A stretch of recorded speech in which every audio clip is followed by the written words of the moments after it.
Uma das maneiras de destruir um país é abrir mão de suas riquezas.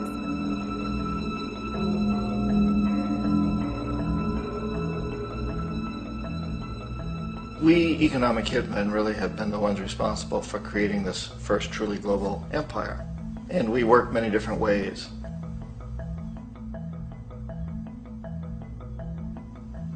But perhaps the most common is that we will identify a country that has resources our corporations covet, like oil, and then arrange a huge loan to that country from the World Bank or one of its sister organizations. But the money never actually goes to the country. Instead, it goes to our big corporations to build infrastructure projects in that country, power plants, industrial parks, ports, things that benefit a few rich people in that country, in addition to our corporations, but really don't help the majority of the people at all. However, those people, the whole country is left holding a huge debt.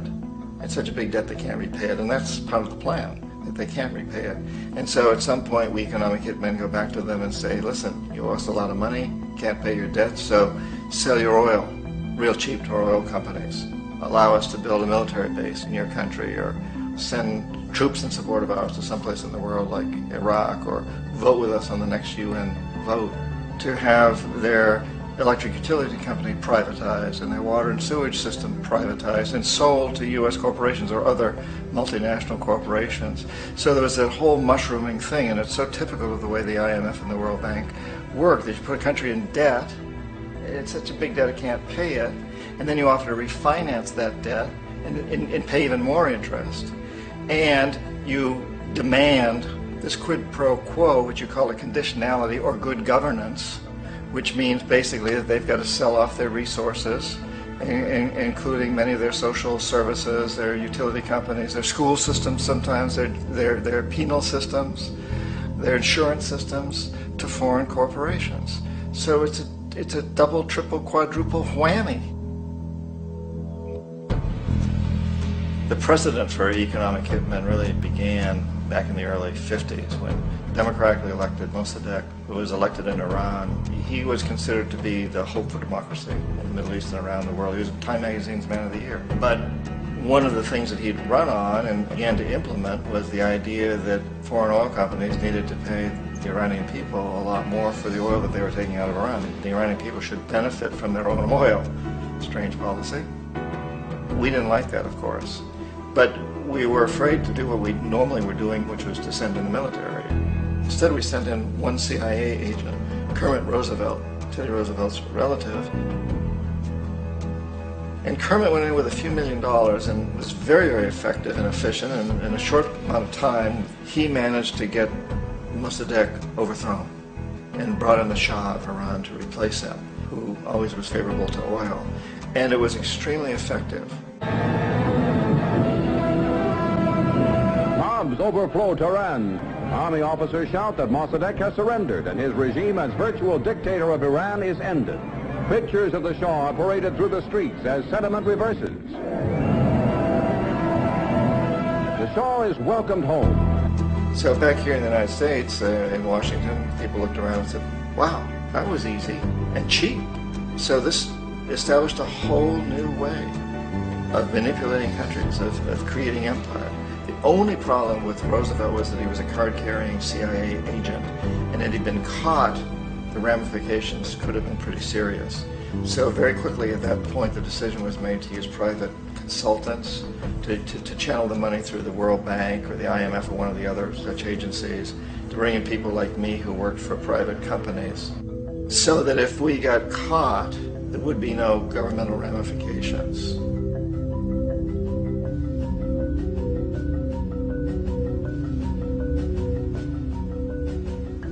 When Arbenz became president of Guatemala, the country was very much under the thumbs of United Fruit Company, the big international corporations. And Arbenz ran on this ticket that says, you know, we want to get the land back to the people. And once he took power, he was implementing policies that would do exactly that, give the land rights back to the people. United Fruit didn't like that very much. And so they hired a public relations firm, launched a huge campaign in the United States to convince the United States people, the citizens of the United States, and the press of the United States, and the Congress of the United States, that Arbenz was a Soviet puppet, and that if we allowed him to stay in power, the Soviets would have a foothold in this hemisphere, and that at that point in time was a huge fear on everybody's mind, the Red Terror, the Communist Terror. And so, to make a long story short, out of this public relations campaign came a commitment on the part of the CIA and the military to take this man out. And in fact, we did. We sent in planes, we sent in soldiers, we sent in jackals, we sent everything in to take him out, and did take him out.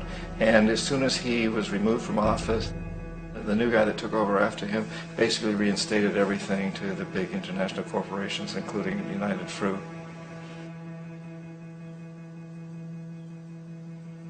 Ecuador for many, many years had been ruled by pro-U.S. dictators, often relatively brutal. Then it was decided that they were going to have a truly democratic election. Jaime Roldos ran for office, and his main goal, he said, as president would be to make sure that Ecuador's resources were used to help the people.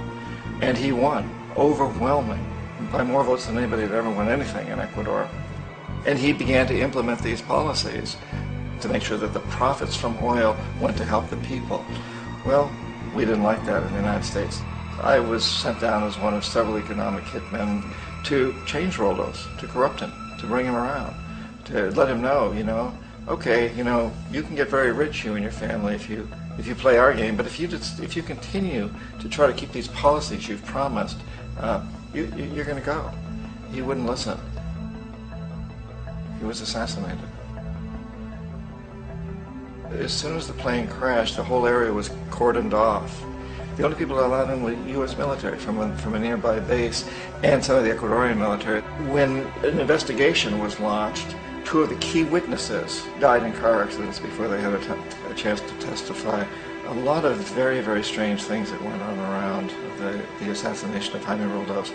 I, like most people who've really looked at this case, have absolutely no doubt that it was an assassination. And of course, in my position as an economic hitman, I was always expecting something to happen to Jaime, whether it be a coup or assassination, I wasn't sure, but that he would be taken down because he was not being corrupted. He would not allow himself to be corrupted the way we wanted to corrupt him. Omar Torrijos, president of Panama, was, one of my favorite people. I really, really liked him. He was very charismatic. He was a guy who really wanted to help his country. And when I tried to bribe him or corrupt him, he said, look, John, he called me Juanito. He said, look, Juanito, I don't need the money. What I really need is for my country to be treated fairly. I need for the United States to repay the debts that you owe my people for all the destruction you've done here. I need to be in a position where I can help other Latin American countries win their independence and be free of this terrible presence from the north that you people are exploiting us so badly. I need to have the Panama Canal back in the hands of the Panamanian people. That's what I want. And so, leave me alone. Don't try to bribe me. It was 1981, and in May, Jaime Roldos was assassinated. And Omar was very aware of this. Torrijos got his family together and he said, I'm probably next, but it's okay because I've done what I came here to do. I've renegotiated the canal. The canal will now be in our hands. He just finished negotiating the treaty with Jimmy Carter. In June of that same year, just a couple of months later, he also went down in an airplane crash, which there's no question was executed by CIA-sponsored jackals. Tremendous amount of evidence that one of Torrijos' security guards handed him at the last moment as he was getting on the plane a tape recorder, a small tape recorder that contained a bomb.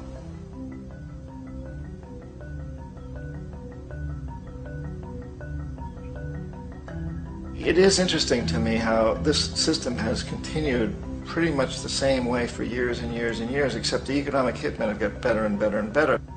Then we come up with, very recently, what happened in Venezuela. In 1998, Hugo Chavez gets elected president, following a long line of presidents who had been very corrupt and basically destroyed the economy of the country. And Chavez was elected amidst all that. Chavez stood up to the United States, and he's done it primarily demanding that Venezuelan oil be used to help the Venezuelan people. Well, we didn't like that in the United States. So in 2002, a coup was staged, which there's no question in my mind, and most other people's minds, that the CIA was behind that coup.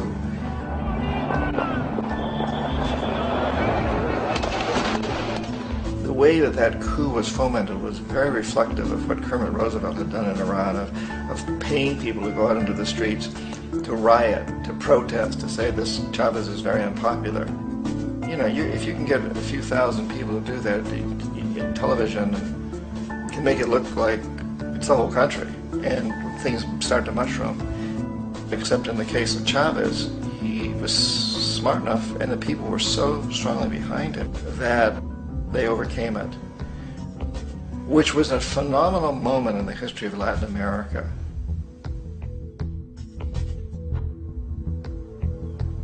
Iraq actually is a perfect example of the way the whole system works. So we economic hitmen are the first line of defense. We go in, we try to corrupt governments and get them to accept these huge loans, which we then use as leverage to basically own them. If we fail, as I failed in Panama with Omar Torrijos and in Ecuador with Jaime Roldos, men who refused to be corrupted, then the second line of defense is we send in the jackals. And the jackals either overthrow governments or they assassinate. And once that happens and a new government comes in, boy, it's going to toe the line, because the new president knows what will happen if he doesn't. In the case of Iraq, both of those things failed. Economic hitmen were not able to get through to Saddam Hussein. We tried very hard. We tried to get him to accept a deal very similar to what the House of Saud had accepted in Saudi Arabia, but he wouldn't accept it. And so the jackals went in to take him out. They couldn't do it. His security was very good. After all, he had one time worked for the CIA. He'd been hired to assassinate a former president of Iraq and failed, but he knew the system. So in '91 we send in the troops and we take out the Iraqi military. So we assume at that point that Saddam Hussein is going to come around. We could have taken him out, of course, at that time, but we didn't want him. He's the kind of strong man we like. He controls his people. We thought he could control the Kurds and keep the Iranians in their border and keep pumping oil for us. And that once we took out his military, now he's going to come around. So the economic hitmen go back in the 90s without success. If they'd had success, he'd still be running the country. We'd be selling him all the fighter jets he wants and everything else he wants. But they couldn't. They didn't have success. The jackals couldn't take him out again, so we sent the military in once again, and this time we did the complete job and took him out, and in the process created for ourselves some very, very lucrative construction deals. We had to reconstruct a country that we'd essentially destroyed, which is a pretty good deal if you own construction companies, big ones. So, you know, Iraq shows the three stages. The economic hitmen failed there, the jackals failed there, and as a final measure, the military goes in. And in that way, we've really created an empire, but we've done it very, very subtly. It's clandestine. All the empires of the past were built on the military, and everybody knew they were building them. So that the British knew they were building them, the French, the Germans, the Romans, the Greeks. And they were proud of it, and they always had some excuse, like spreading civilization, spreading some religion, something like that. But they knew they were doing it. We don't. The majority of the people in the United States have no idea that we're living off the benefits of a clandestine empire, that today there's more slavery in the world than ever before. And then you have to ask yourself, well, if it's an empire, then who's the emperor? Obviously, our presidents of the United States are not emperors. An emperor is someone who's not elected, doesn't serve a limited term, and doesn't report to anyone, essentially. So you can't classify our presidents that way. But we do have what I consider to be the equivalent of the emperor, and it's what I call the corporatocracy. The corporatocracy is this group of individuals who run our biggest corporations, and they really act as the emperor of this empire. They control our media, either through direct ownership or advertising. They control most of our politicians because they finance their campaigns, either through their corporations or through personal contributions that come out of the corporations. They're not elected, they don't serve a limited term, they don't report to anybody. And at the very top of the corporatocracy, you really can't tell whether a person's working for a private corporation or the government because they're always moving back and forth.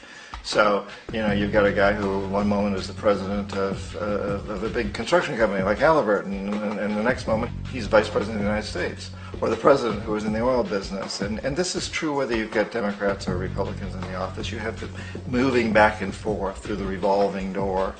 And in a way, our government is invisible a lot of the time, and its policies are carried out by our corporations on one level or another. And then again, the policies of the government are basically forged by the corporatocracy and then presented to the government. They become government policy. So it's an incredibly cozy relationship. This isn't a conspiracy theory type of thing. These people don't have to get together and plot to do things. They all basically work under one primary assumption, and that is that they must maximize profits regardless of the social and environmental costs.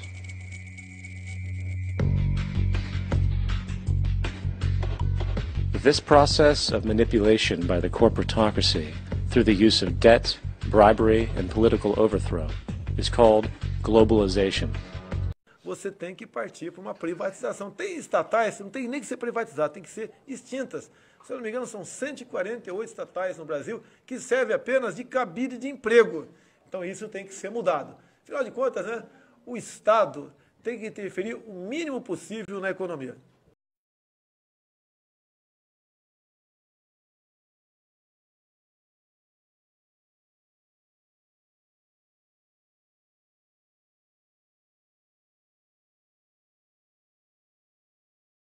Dizem que isso é modernismo, que vamos ingressar no primeiro mundo, que o Estado deve ser o menor possível e que tudo que é estatal deve ser privatizado. Para que servem as privatizações? Privatizações são negociatas que servem para transferir o formidável patrimônio público para uma minoria privilegiada de representantes legítimos do sistema financeiro internacional. E ainda são pagas com papéis públicos que estavam altamente desvalorizados. É um verdadeiro assalto à nação, feito às claras, e com a imprensa toda batendo palmas. Daí a propaganda gigantesca a favor do Estado mínimo. Destruído o Estado, segue-se o esfacelamento da nação, fazendo com que o povo não acredite em nada que é nacional, com que perca a sua autoestima e que tenha vergonha de ser brasileiro. Com a desculpa de modernidade, de entrar no primeiro mundo, o que estão fazendo é destruir a indústria nacional. Esta é a verdade sobre o projeto neoliberal, que a imprensa podre não mostra. É hora de unir, não de desunir. Vamos nos unir todos nós, cidadãos comuns da nossa terra, que estivemos até agora observando a história. Vamos nós mesmos fazer a nossa história. Vamos unir, portanto, rua com rua, bairro com bairro, cidade com cidade, estado com estado, todos falando a mesma língua, a língua de uma grande nação, próspera e rica, que será a maior nação do mundo no século XXI. É preciso mudar toda a concepção política atual, a fim de que se possa revigorar, fortalecer, engrandecer e salvar nossa pátria.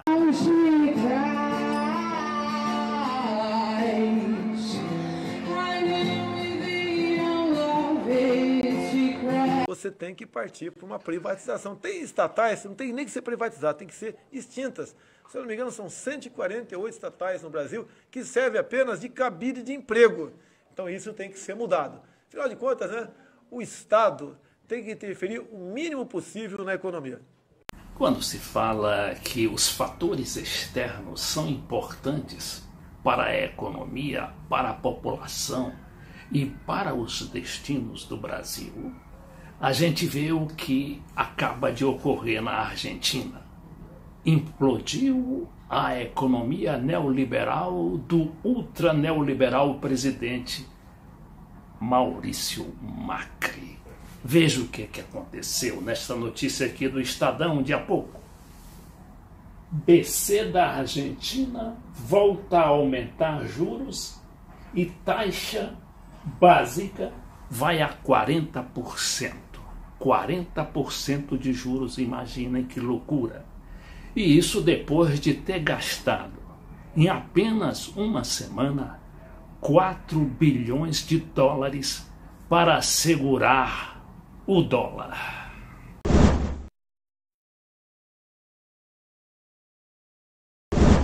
Bom, se tratasse de um governo de esquerda, a mídia já estaria no encalço pedindo o golpe militar, a intervenção militar nos Estados Unidos. Mas eis que quem é que está agora inspirando o governo Macri? O Domingos Cavallo, aquele homem do corralito. E os argentinos novamente se veem diante da perspectiva de uma nova quebra. Aquele corralito que em 2001 sequestrou todas as economias dos argentinos, desde a poupança até a conta corrente, e deixou o país engolfar na sua pior crise. Mas vamos examinar essa notícia do Estadão de agora há pouco, para termos uma ideia da loucura em que se meteu esse governo Macri. Olha aqui. O Banco Central da Argentina elevou nesta sexta-feira sua taxa básica de juros de 33,25% para 40% ao ano. A instituição havia aumentado os juros ontem, poucos dias após ter elevado a taxa na última sexta-feira em 3 pontos percentuais, com o objetivo de frear um quadro de maior demanda por dólares e desvalorização do peso. Assim, em uma semana, a taxa subiu 12,75 pontos percentuais. Antes do início das medidas, estava em 27,25%. E agora, e os perigos para os brasileiros, para o Brasil como um todo, que há dias vem também lidando com esse problema do aumento do dólar, que ameaça chegar aos R$4. A própria notícia do Estadão é bem esclarecedora quando diz: dificilmente o caos que se vê no mercado argentino pode gerar um impacto maior para outros mercados.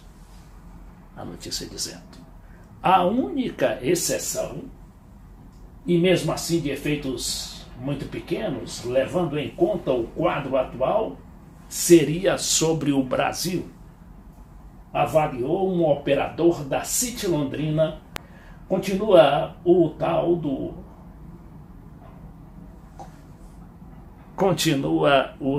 do operador da City Londrina. Além do mais, temos visto uma volatilidade cambial em todo o mundo. Isso não é um problema apenas para o Banco Central argentino, ainda que a situação por lá pareça um pouco mais fora de controle.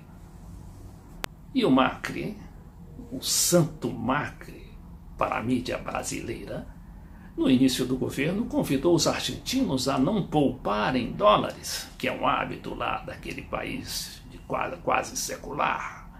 Ele pediu que todos eles investissem em peso e confiassem na sua política, que traria os investimentos estrangeiros. O velho papo dos neoliberais, e que sempre faz o país definhar, o país implodir, como é o caso agora da pobre Argentina.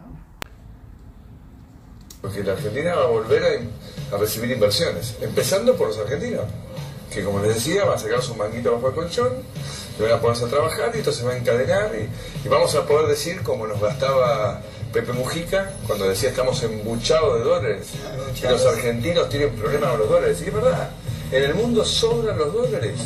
Hoy que nos encontramos frente a todos los títulos, en cuanto portal usted ponga la mirada sobre lo que el Banco Central tuvo que invertir nuevamente para sostener el precio del dólar, cuando los adictos están hablando de 4.000 y pico de millones de dólares apenas en una semana, está demostrado que no pueden con el dólar, pero además que se traicionan hasta en sus más profundas convicciones.